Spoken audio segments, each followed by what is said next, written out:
morning, good afternoon, good evening, and good night. And welcome to another show, A Day with Atzel. And your host, Atzel. And finally, your co-host, Patronus. So as you all know, last week we were having technical difficulties. I am happy to report difficulties. We can finally see Patronus. We figured it out. I'm here. So what happened was, it wasn't his fault. It was actually me. So the Zoom was being recorded on my main screen and wasn't taking what he was saying because he was on a different screen. And if you notice, my eyes were looking at him on the other screen while we were dialoguing. But now I figured out where we are recording on one screen, and you get to see his facial expressions, his reactions, his dramatic self, his scandalo, all that. All of it. All right. Well, let's get to it. All right, Patronus, how is it over there in Chicago? How are you doing today? Oh, my goodness. It's a cold, blistery day over here in Chicago where we received heaven's bounty of snow. So much so that I was stuck. I say again, stuck in it. I could not move. I was stuck and forced to work from home. And then the weather is cold. So once it snowed, but the sun was beating down, and then it started melting. But then, as Chicago is, it got windy and it got cold. And then the snow, as it was melting, turned into one icicle. There you have it. What about you over there in Texas? Thank you. And just to get a cute on weather, in Chicago, it is 21 degrees right now. The low is going to be 11 degrees. So stay warm out there, Chicago. Bundle up. If you don't have to go out, please don't go out. Unfortunately, that's a heat wave for us because 3 days prior to that, it was like 1, then 7, and then maybe 9. So we're like, yay! We're thawing out a little bit. Just a little bit. Just a little bit. All right, here in Dallas, Texas, it's winter. How dare he say that to us, Chicago? I know everybody's saying in Chicago, like, he needs to stop. But yes, we do have our little winter, if you want to call it, in Texas. It has been very chilly. But luckily this weekend it's warming up. So we're at a high of 60 today and our lowest is 33.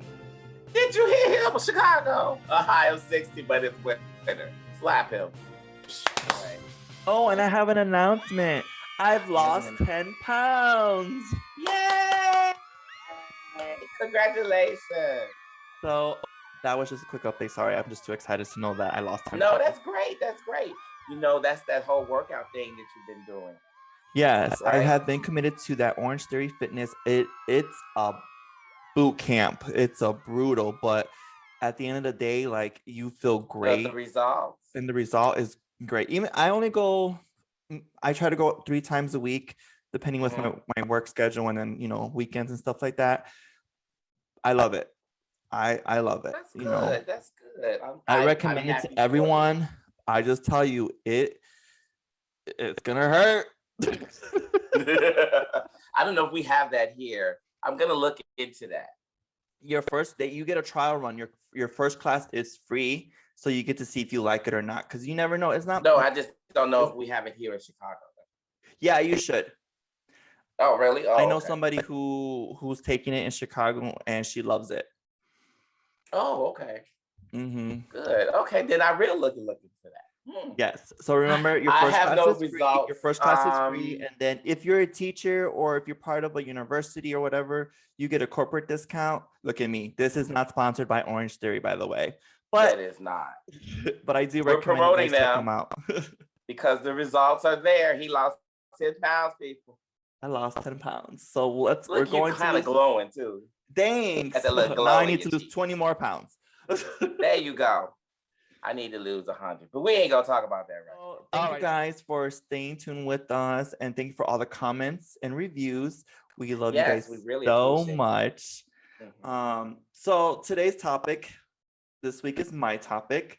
And I've noticed that this is a very spicy or sensitive topic, I guess, because it could go either way.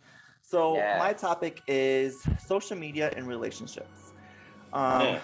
so that's kind of like a big, broad topic, big, because it could go Incredible Hulk big. it could go both ways. That's funny. Yes. You know, it could go good or it could go bad, but it just depends on how people see it.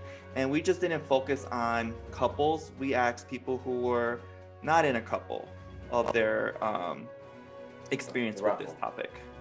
Polyamorous. It's open for everybody. It's no judgment free. Remember, the love is love. So let's get into our research. Of course, you know me, I have to be true about the facts. So here we go. Wait, and before he starts reading the facts, let me do this. Once again, I'm taking off my glasses.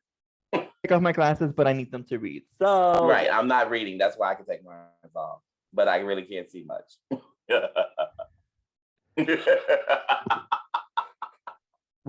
I'm just gonna. What? You're not gonna edit that on me? No. Oh. All right. So what I have found, it's really interesting. Yes, I want to hear this. So social media and relationships. Although social media has many positive benefits, it has the potential to wreak havoc, which I love that, wreak havoc on a relationship. Some of the negative effects of social media on relationships include decreased time with a partner, misconnections, jealousy, conflict arising from disagreements, or hurt feelings, and negative comparisons. So that was the first that I researched on Google. Thank you, Google. I can see all of that going on too. Right? Because like you're in this relationship and everybody and their mama can see it if it's on social media. And of course, if your partner is talking about you and it's open, everybody can comment. And heaven forbid if it's people that you know who's making these comments. And yeah, there's always a comparison to you and maybe the ex, or you compared to their significant person. It's all kinds of stuff that could go wrong. So another one that I looked up. Okay, so social media and relationships. How to stop your online habits from destroying yours. That sounds just don't go online. This sounds like, ooh. Number one, interact in person.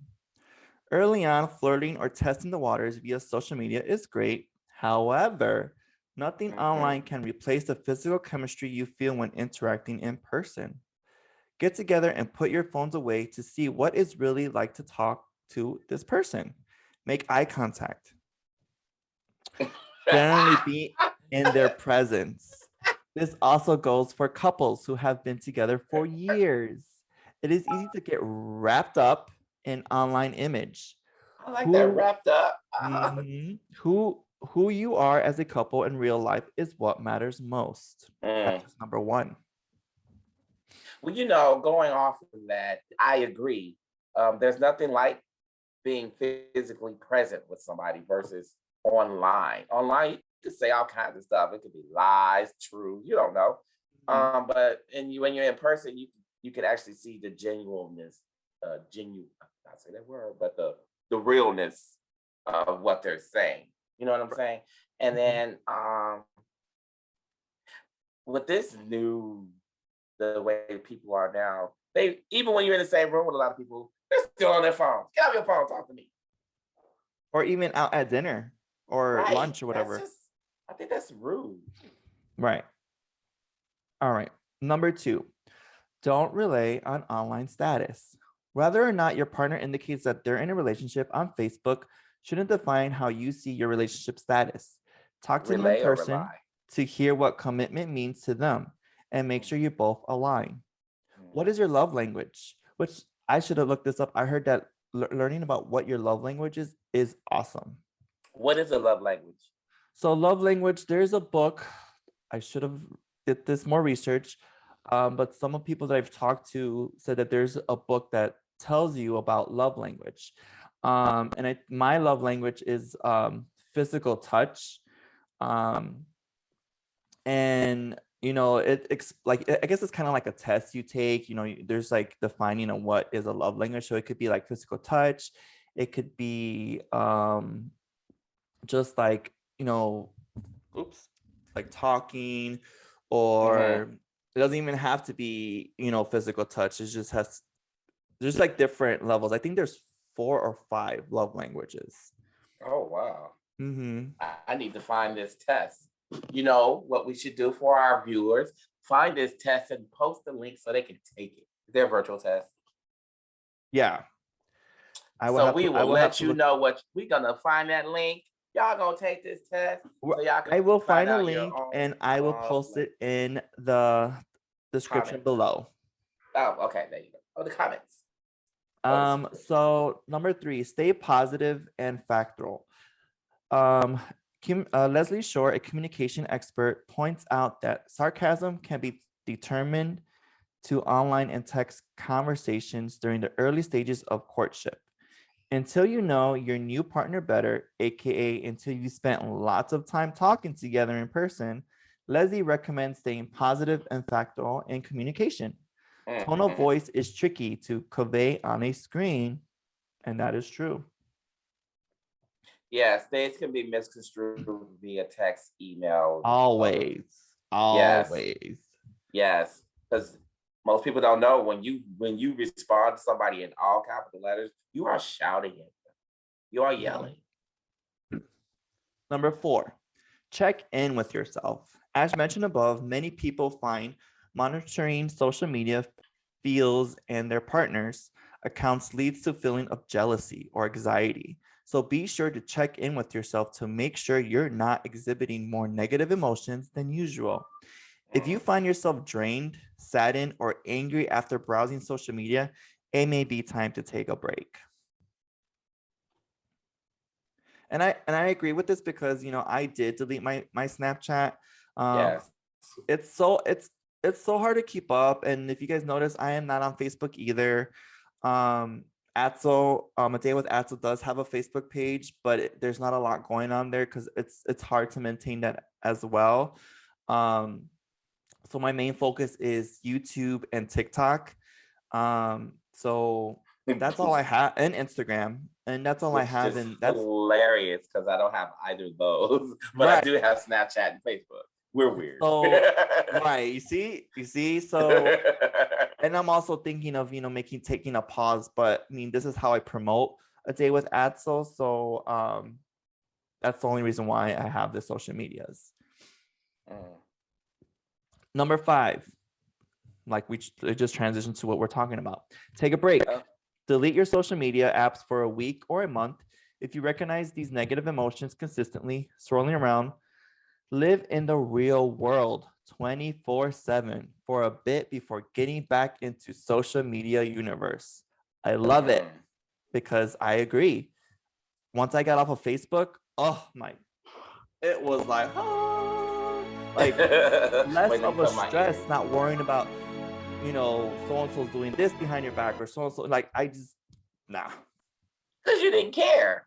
Right. You didn't see it anyway. Right. And if you have those people being Snoopy or whatever, can't find me now. Whatever. Again, you don't care because that's them, right? It's like, whatever. Be snippy with yourself, people. Yeah. Right. Number 6, don't jump to conclusions. What you see online isn't always the whole story. In fact, it is usually not even close. Yeah. If something you see on social media worries you, confront your partner in person without your phones on to clear the air. Wait, so when you say in person, does that also include a phone call? You can, yeah. I mean, because sometimes it's like, baby, we don't live together. Look, you stay over there, I stay over here. I got time for that, but we need to talk. And like I said, I guess it depends on how the couple's communication is. So do they prefer in person, and that's how they get to understand each other, or they prefer over the phone? I mean, usually this is those type of conversations should be had in person. But in the event you cannot, I was just wondering if over the phone. Please don't do it over text because, like we said before, misconstrued. Yep. Yeah. Number 7, consider the root of the problem. If you find yourself frequently confronting your partner about their actions on social media, dig deeper to find out what might be the root cause.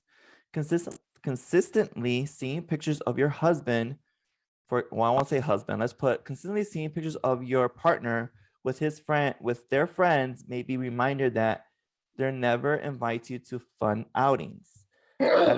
That's an important discussion to have, less to do with the photos and more to do with the lack of shared interest.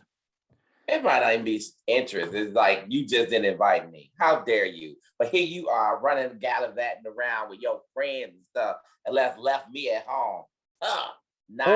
You see them more posting about that, but never posting about things that you've done together, you know? Oh, that's even worse. But then you never know. You're right. You really need to check in because maybe they're like, yeah, I don't mind posting stuff about me and my friends hanging out, but what me and you do together, that's just us. Right. And, you know, some people might want that little validation, or, you know, it just depends on what the boundaries that was set up in the beginning of the relationship.